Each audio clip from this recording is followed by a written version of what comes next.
Halo semua, kembali lagi bersama saya Calvin. Hari ini saya akan membahas tentang Liga 1 Indonesia pekan ke-6, ditambah juga bonus yaitu Piala AFC final. Piala AFC itu kayak Champions League-nya Asia gitu, antar klub-klub Asia bertanding. Klub-klub top Asia. Oh ya, sebelum itu saya udah pengumuman, jadi video spesial sebelumnya kan yang 5 menit ke bawah, tapi sekarang saya ganti jadi 10 menit ke bawah itu bukan spesial, karena saya mikir ada beberapa video yang 5 menit terlalu singkat. Jadi sekarang 10 menit ke bawah bukan spesial, dan juga ini sekarang saya sudah lagi di rumah. Sekarang antara sudah beda. Jadi ini saya mulai dulu dari Piala AFC. Jadi kemarin udah final antara Twin Tower FC atau Kuala Lumpur FC, yaitu Kuala Lumpur FC lawan PSM Makassar. Ini apa ya, prestasi juga bagi PSM Makassar, sudah mencapai final sebelumnya. Kalau nggak salah kata ya satu pundit bilang tahun 2019 PSM cuma mentok sampai semifinal, tapi sekarang bisa sampai final AFC Cup. Itu prestasi yang luar biasa. Apalagi tim sesama Indonesia, Bali United, cuma kalau babak grup malahan. Jadi ini prestasi yang luar biasa bagi PSM Makassar. Jadi kedua tim menurunkan pemain terbaiknya pasti karena ini final, tapi secara kualitas sudah kalah dari segala sisi. Dan kalau kalian lihat statistik juga di internet sudah jelas kalah. Emang menggambarkan situasi pertandingan. Buktinya dua pertama sudah ketinggalan 2 gol. PSM Makassar. Itu juga golnya Kuala Lumpur ini bagus. Jadi mereka itu bekerjasama dengan baik untuk apa itu, mencetak gol timbuk. Yang gol pertama itu timbuk bagus, heading. Kemudian gol kedua itu juga ya oke. Aku lupa golnya kayak gimana, tapi gol itu juga lumayan. Gol ketiga itu dapat dari penalti. Jadi dari challenge-nya pemain PSM.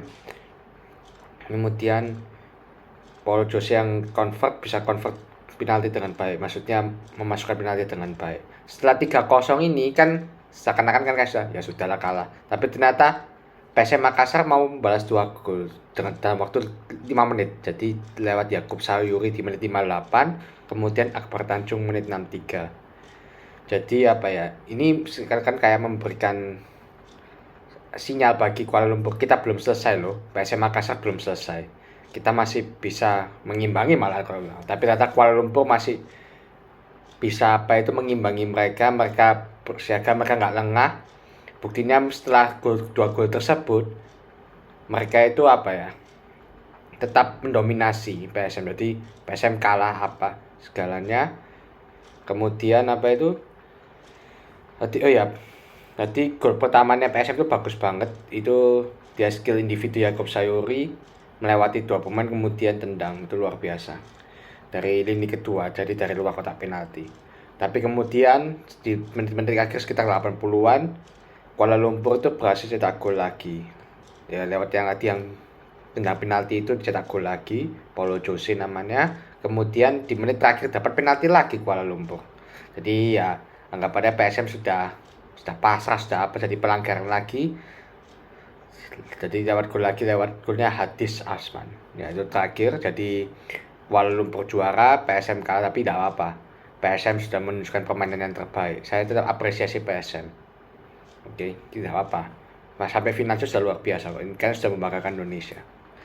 Nah, kan sekarang fokus di liga, kan semoga bisa menampilkan performa terbaik kalian sekarang. Gitu. Nah, PSM. Jadi sekarang kita masuk ke Liga 1, yaitu aku bahas seperti biasa dua pertandingan. Ya saya cuma bisa ada 2 pertandingan saja. Jadi pertama itu ada siapa itu? Persib lawan Bali United. Ini big match sih. Jadi Persib kan walaupun sekarang terseok-seok itu masih klub besar, karena sejarahnya musim-musim lalu itu luar biasa. Jadi Persib lawan Bali United. Pertama saya pikir Luis Milla kan, Persib kan baru ganti pelatih Luis Milla. Tak pikir Luis Milla sudah mendampingi tim, kata belum. Kata masih caretakernya. Jadi kalau nggak salah Luis Milla tuh di stand-nya Persib, jadi di tribun penonton gitu, nonton kasihan. Jadi ternyata ya kita lihat formasinya seperti biasa, mereka berdua menurunkan pemain terbaiknya pasti. Ini saya sambil lihat juga untuk memastikan di internet. Nah, jadi apa ya? Dari awal ya Bali United sudah mendominasi sih. Buktinya mereka juga bisa cetak 2 gol di babak pertama lewat golnya Privat sama Ilija. Apa ya ini tapi yang di babak pertama ya yang unik itu dramanya banyak. Dari awal kalau nggak salah menit 10-an atau berapa itu sudah pertengkaran terjadi antara wasit, antara kedua tim apa. Maksudnya antara wasit itu pemain sama wasit. Maafkan, saya klarifikasi. Jadi antara pemain sama wasit berdebat gitu. Tapi itu kan masih biasa. Tapi nggak biasa ketika pemain tim lain juga sampai memarah-marahi pemain lawan. Terutama puncaknya setelah gol kedua itu Just Pasojevic habis itu. Nah kemudian ini di akhir babak pertama itu jadi drama. Itu betul-betul drama. Kalau nggak salah itu pemain Persib yang dijatuhkan. Kemudian kipernya Bali United sekaligus kiper utama timnas yaitu Sinadeo. Apa itu dia mendatangi pemain Persib ini kayak dia mungkin dianggap diving atau apa, dia teriakin. Habis itu kepalanya Sinadeo ini ditempeleng sama dari belakang sama rekan satu tim di timnas namanya Ricky Kambuaya. Jadi setelah itu jadi perdebatan antara kedua pemain ini. Dua-duanya berkartu kuning, tapi celakanya Nadio sebelumnya sudah berkartu kuning. Jadi sempat mengulur-ulur waktu pas Bali United itu unggul 1-0. Jadi waktu itu mengulur-ulur waktu dapat kartu kuning. Sekarang karena pertengkaran kita berkartu kuning lagi. Jadi dia 2 kartu kuning, dapat kartu merah. Jadi dia harus keluar lapangan. Nah, itu lama itu kan plusnya kan cuma 2 menit. Tapi gara-gara pertengkaran jadi 10 menit. Itunya injury time. Jadi ada babak pertama itu ada ya setiap babak itu ada injury time. Jadi misalnya kalau ada terjadi gangguan atau apa, tapi pasti ada sih, entah plus 1 menit kayak atau plus apa, tergantung itunya. Tergantung misalnya di babak pertama ada terhenti berapa lama gitu. Jadi sampai harus ganti kiper Bali United, Rido dimasukkan. Yang diganti aku malah kaget, Ilija, padahal baru cetak gol dia. Tapi mungkin karena dia striker ya, bukan karena dia main buruk. Tapi feelingku karena dia, ini dari saya ya, ini karena dia apa itu striker. Jadi anggapannya Bali United sudah memain defensif. Karena itu mereka memasukkan merupakan satu striker gitu.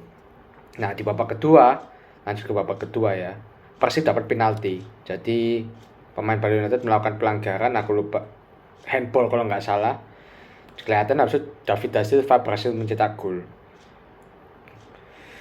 Tapi kemudian mereka dapat penalti lagi di menit 80-an. Tapi sekarang, nah ini David da Silva ini sekarang kedua ini malah lawak. Jadi dia mau coba tendang pelan ke, ya enggak ke kanan amat sih, enggak. Jadi kayak agak ke tengah tapi condong dikit, itu gampang apalagi kipernya Rido ini sudah nebak. Jadi sangat gampang, bahkan sempurna tangkapnya. Ya apa ya mungkin nanti habis itu dimarahin sama pelatihnya mungkin si Da Silva ini. Tapi ya habis itu sebelum penalti gagal itu Bali United unggul 3-1 lewat golnya si Rahmat. Itu counternya bagus. Jadi counternya itu dia dari Persib yang gagal sangat Persib, kemudian counternya itu sangat cepat dari Privat, bahkan juga bagus. Privat ini dia soloran dari tengah ke depan lewat pemain. Wih, geset. Ini ya luar biasa. Dan itu kalau situasi gitu nggak mempengaruhi permainan, justru malah bagus. Akhirnya dia bisa kasih assist dan gol. Kemudian Persib ya cuma bisa memperkecil ketinggalan lewat si Ramdhani. Dimana Persib melihat 2 golnya Persib dari bola mati by the way. Jadi ya Persib masih belum menemukan performa terbaiknya lah. Kemudian terakhir ke Persija lawan Persita. Jadi ini ya 31 menit, 10 menit habis itu ya ini tidak banyak dibahas. Tapi yang saya mau bahas ini ya, yang bagus itu Andritani. Itu berkali-kali melakukan save ke pemain Persita. Jadi Persita itu dapat banyak peluang loh. Persita itu dapat banyak peluang tapi gagal. Berapa kali gagal, entah diselamatkan Andritani, entah melenceng, entah juga Muhammad Ferrari itu pemain timnas U19 kalau nggak salah. U19 itu pemainnya bagus, pemain muda ini luar biasa. Jadi dia nekelnya tuh bersih, nekel bersihnya tuh luar biasa. Di dalam tekanan dia main bagus. dan akhirnya Persija kan dominasi juga, dan mereka akhirnya unggul 1-0, dan itu pun golnya lewat penalti. Jadi makanya saya beri apresiasi ke Persita bisa mengimbangi Persija sampai menit akhir. Dan ini menunjukkan juga bahwa